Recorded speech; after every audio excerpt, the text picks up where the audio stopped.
Los últimos, 20 años, el mundo le apostó casi todo a la misma idea.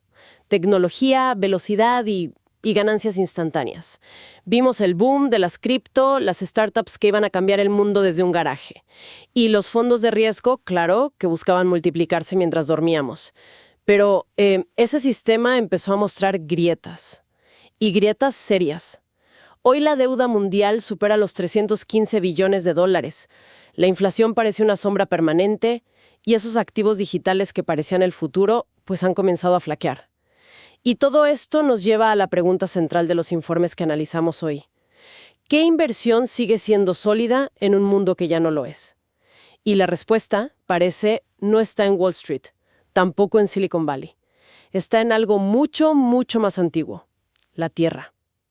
Hoy vamos a explorar el renacimiento silencioso del agro. Pero ojo, no como ese trabajo rudo y del pasado, sino como una industria de alta tecnología, de automatización, de exportación. Y nos vamos a enfocar en un cultivo específico que se está convirtiendo en un activo súper rentable, con una demanda global que no para de crecer. Hablamos de limón persa. Y para que quede claro desde el principio, esta no es una conversación sobre gastronomía. Es un análisis sobre economía global, agricultura moderna y cómo un modelo muy particular en México está replicando una lógica de inversión que tiene, fíjate, más de 400 años de antigüedad. De acuerdo. Empecemos a desglosar esto. Durante décadas, la agricultura fue vista como algo del pasado, ¿no? Lenta, impredecible, casi anacrónica en este mundo obsesionado con la velocidad digital.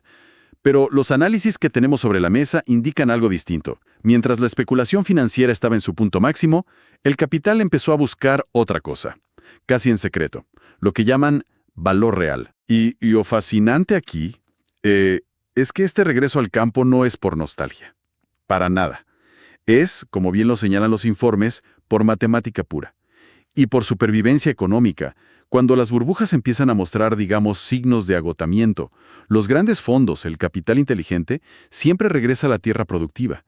No es una moda. Es una respuesta estratégica a la incertidumbre. Entiendo el punto de la certidumbre, pero ¿no es también una inversión increíblemente lenta? En el mundo de la tecnología se buscan retornos en meses. Aquí hablamos de años solo para que un árbol madure. ¿Cómo encaja esa paciencia en la mentalidad del capital moderno? Esa es una pregunta clave, y la respuesta es que la mentalidad está cambiando. Está cambiando precisamente porque esos retornos rápidos demostraron ser increíblemente volátiles. Lo que el capital busca ahora no es solo velocidad, es resiliencia. Un árbol de limones tarda 3-4 años en madurar, sí, pero después puede producir por más de una década. Ofrece un flujo de valor predecible, constante, algo que una startup o una cripto pues simplemente no pueden garantizar. Se está cambiando la especulación a corto plazo por la estabilidad a largo plazo. Tiene sentido. Y el material que analizamos menciona que esto no es una teoría. Es una tendencia global. Se habla de Israel, de Australia, pero el caso que me parece alucinante es el de Países Bajos. ¿Cómo es posible que un país diminuto, sin el clima de México, más pequeño que el estado de Yucatán, se convierta en el segundo mayor exportador agrícola del mundo? ¿Cuál es el secreto ahí? El secreto es que dejaron de pensar en la agricultura como campo y empezaron a tratarla como lo que es, una industria de alta tecnología. Países Bajos es el mejor ejemplo de lo que se llama agricultura 4.0. Usan invernaderos totalmente automatizados donde controlan la luz, el agua, los nutrientes al milímetro. Usan biotecnología para crear semillas resistentes, de alto rendimiento. Estamos hablando de sensores que miden la humedad del suelo en tiempo real. Drones que vigilan las cosechas, algoritmos que predicen la demanda. Es la mezcla perfecta de biología y datos. O sea que la tierra es solo el hardware, el software es la tecnología. Exactamente. Y esto nos lleva al punto clave de su estabilidad. A diferencia de otros sectores que dependen de modas, de ciclos financieros, el agro depende de algo fundamental, innegociable: la necesidad humana de comer. Mientras los mercados suben y bajan, las monedas se debilitan, la gente sigue necesitando alimentos. En un mundo volátil, la agricultura se ha convertido en un refugio fuerte y estratégico. Y aquí es donde la conversación se pone realmente interesante. Dentro de todo este renacimiento agrícola, hay un producto que todos conocemos, que probablemente tenemos en la cocina ahora mismo, pero que se está convirtiendo en un activo estratégico global. El limón. Es que es un caso de estudio perfecto de oferta y demanda. Según datos del Departamento de Agricultura de Estados Unidos, que los informes citan mucho, el mercado del limón persa sin semilla está en plena transformación. Por un lado, la oferta está bajo una presión tremenda. El cambio climático está afectando a productores tradicionales. En Argentina, por ejemplo, se estima una caída de 70.000 toneladas en la producción entre 2024 y 2025, por sequías, por lluvias irregulares. Lo mismo pasa en Turquía. Eso, pues, contrae la disponibilidad global. Y mientras la oferta se contrae, la demanda no para de crecer. Y ya no es solo para la comida, ¿verdad? Los documentos muestran que la industria de bebidas lo usa para extractos, la cosmética para aceites esenciales, hasta la farmacéutica. El limón dejó de ser solo un alimento. Ahora es un insumo industrial clave. Correcto. Y las cifras del mercado lo confirman. Actualmente está valorado en unos 6.500 millones de dólares. Pero las proyecciones apuntan a que va a alcanzar los 9.800 millones para el 2033. Es un crecimiento sostenido y muy significativo. Y en este escenario, México emerge como un actor central. Ya es uno de los mayores productores y exportadores del mundo. En 2023, según los datos, México exportó más de 800 millones de dólares en limón y lima, más de 700.000 toneladas. Tiene la geografía, el clima, la cercanía con Estados Unidos. Pero los análisis mencionan un concepto económico crucial, la poca elasticidad de su precio. Así es. La elasticidad del precio mide cuánto cambia la demanda de un producto cuando su precio sube o baja. Un producto con poca elasticidad es aquel que la gente sigue comprando casi igual, aunque se vuelva más caro. O sea, como la gasolina. Si el precio sube, la gente sigue necesitando ir a trabajar. No dejas de comprarla. En cambio, si sube el precio del mango, pues quizá esa semana compras manzanas. El limón se parece más a la gasolina en ese sentido. Es una excelente analogía. Perfecta. El limón es un ingrediente tan fundamental en cocinas, restaurantes, en industrias, que su consumo no se resiente fácilmente. Las taquerías no van a dejar de poner limón. Las empresas de bebidas no van a cambiar sus fórmulas. Esa resistencia ha hecho que su valor no haya dejado de crecer, de forma constante, en más de 2 décadas. Lo convierte en un activo muy resistente a las crisis. Entendido. El panorama global favorece al agro y el mercado del limón es un cohete. Pero para la mayoría de la gente, la idea de invertir en agricultura suena lejana. No vamos a ir a comprar un rancho. Entonces, ¿cómo se ve esto en la práctica? Las fuentes nos llevan a un caso de estudio en Yucatán, un modelo operado por una empresa llamada Citrus Patrimonial. Y es importante aclarar, como lo hacen los propios informes, que no es una recomendación de inversión. Es un ejemplo para entender el fenómeno. Es un modelo, la verdad, que se aleja de lo tradicional. En lugar de vender tierra o prometer rentas fijas, lo que distribuyen es la producción real. La producción de los limones. La estructura es simple. El 65% de la cosecha es para la persona que participa en el proyecto. Y el 35% es para la empresa que se encarga de todo. El manejo agrícola, el mantenimiento, la logística, la exportación. Toda la operación. Los informes mencionan que la operación está estructurada a través de fideicomisos externos. Para que se entienda fácil, ¿qué significa eso en términos de seguridad? Es un punto fundamental. Un fideicomiso significa que ni el dinero ni la tierra están directamente en manos de la empresa que opera. Un banco o una entidad externa e independiente administra los recursos y se asegura de que todo se haga según el contrato. Si la empresa operadora quebrara, por ejemplo, los activos de los participantes están protegidos, están resguardados por esta tercera entidad. Es una capa de seguridad crucial. Separa el riesgo del operador del riesgo del activo en sí. Suena muy bien estructurado, pero estamos hablando de agricultura. Es inherentemente riesgoso. ¿Qué pasa si hay una plaga, un huracán en Yucatán, o si los precios de exportación caen de repente? ¿Cómo se protege a la gente que participa de esos riesgos del campo? Es la pregunta más importante, y es donde la tecnología y la estrategia entran en juego. Los modelos modernos, como el que se describe, no dejan eso al azar. A ver, primero, el riesgo climático. Se usan sistemas de monitoreo satelital, sensores en tierra, para anticipar problemas de riego o de nutrición.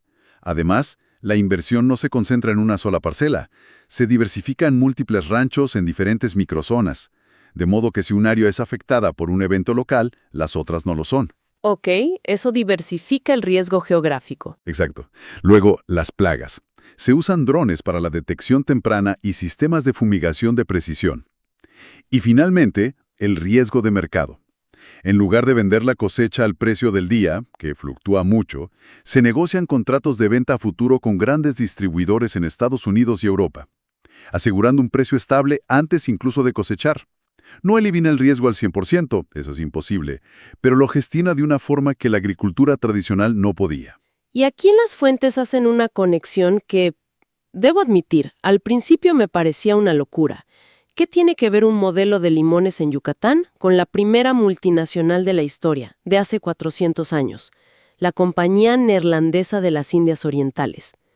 Cuando lo leí pensé que era una exageración. Parece descabellado, ¿verdad? Pero la lógica que hay detrás es brillante. Y es la misma. La compañía neerlandesa fundada en 1602 inventó algo revolucionario. Permitió que ciudadanos comunes, panaderos, carpinteros, comerciantes, participaran no en la especulación, sino en la producción y el comercio real de bienes internacionales. Especias de Asia, textiles de la India. Era una participación directa en las cadenas de producción globales. O sea, no invertían en el papel, en la acción, invertían en los barcos y en la pimienta. Exactamente. 4 siglos después, esa misma lógica se está replicando en el agro moderno. Lo que antes se hacía con especias, hoy sucede con productos como el limón persa. Se le da acceso a la gente para que sea dueña de una parte de la producción real. De los árboles. Claro, las diferencias son enormes. Hoy existe tecnología para la trazabilidad, una logística internacional súper eficiente, sistemas regulados.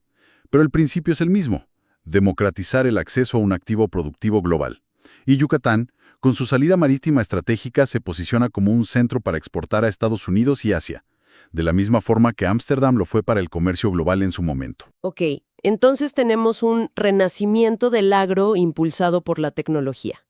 Un activo como el limón, con una dinámica de mercado muy favorable. Y un modelo que lo materializa. Pero, ¿por qué está sucediendo todo esto ahora?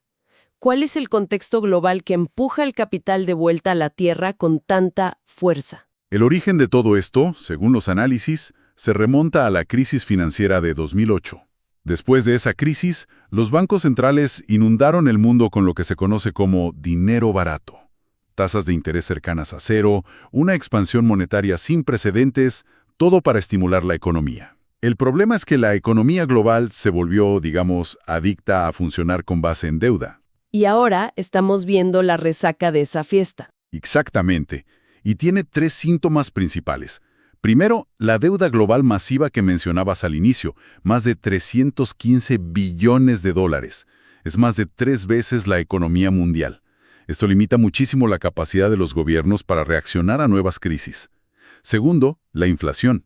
El FMI ya advirtió que ese largo periodo de inflación baja y estable podría haber terminado. Ahora enfrentamos una inflación estructural, más persistente. Y el tercero, que imagino es el más relevante para nuestra conversación, es la presión sobre los alimentos. La exportación de arroz para controlar sus precios internos. Las sequías prolongadas en Argentina y España que han golpeado la producción de fruta, de aceite de oliva, hay una creciente fragilidad en las cadenas de suministro de alimentos. Todo esto nos lleva a una idea central que resume muy bien la situación. El sistema financiero global puede darse el lujo de desacelerarse, pero el sistema alimentario no. Y esa diferencia fundamental es la que está provocando que los grandes capitales migren de los activos financieros a los activos reales productivos, como la tierra. Y es ahí donde México vuelve a jugar un rol protagónico. El país tiene una combinación de ventajas que pocas naciones poseen. Una diversidad de climas que permite cultivar casi de todo, suelos fértiles, costos de operación competitivos y, sobre todo, la cercanía con el principal importador agrícola del mundo, que es Estados Unidos. Organismos como el Departamento de Agricultura de EU lo señalan. Lo ven como uno de los países mejor posicionados para aumentar su rol en el comercio agrícola global. Y no es por moda, es porque la economía global está cambiando sus fundamentos, y México tiene las condiciones para adaptarse y beneficiarse. Entonces, para recapitular, durante décadas la narrativa fue que el futuro era digital, que el valor estaba en la nube, en el código de una aplicación. Pero mientras el sistema financiero se volvía más complejo y volátil, algo antiguo, fundamental, empezó a recuperar su lugar. El agro del siglo XXI ya no es una estampa rural, es tecnología, datos y estrategia global. Exactamente. Lo que se observa en lugares como Yucatán es solo una manifestación local de un fenómeno global mucho más grande. El regreso a una economía real. Una economía basada en producir, cosechar y exportar bienes tangibles que el mundo necesita. Es un reequilibrio fundamental que apenas está comenzando. Los informes cierran con una idea que creo que resume todo perfectamente. El futuro no siempre está en lo que se inventa. A veces está en lo que se cultiva. Y esto nos deja con una última reflexión. En un mundo que busca obsesivamente la próxima gran disrupción tecnológica, la próxima app, el siguiente algoritmo, podría ser que la inversión más segura y con más futuro esté literalmente bajo nuestros pies, en la tierra que nos alimenta.